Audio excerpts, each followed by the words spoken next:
Hi everyone, welcome back to the channel. In today's video, I'm going to show you how to fix the Xfinity TV box that's stuck on the welcome screen in 2026. Now, if your TV won't load past welcome, the channels don't appear or the box keeps restarting.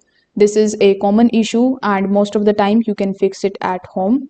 So in our first method, you just have to simply power reset the TV box.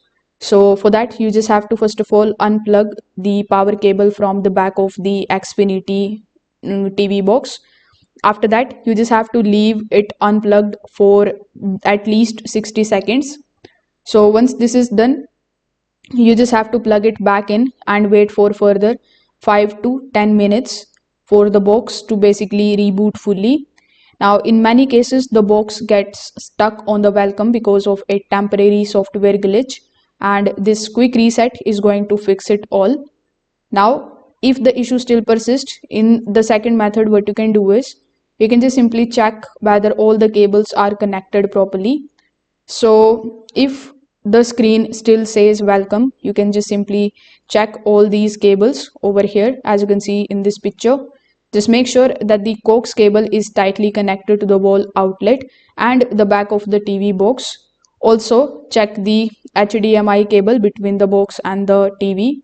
If possible, you can unplug both the cables and plug them back in firmly.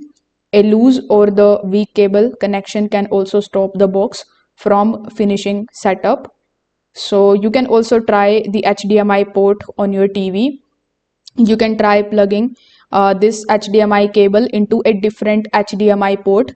Then you can switch the TV input to match that port.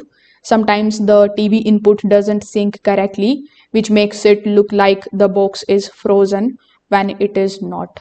So you can try these methods and see this particular issue will be gone. If this video helped you out, make sure that you like this video and subscribe to the channel. Thanks for watching.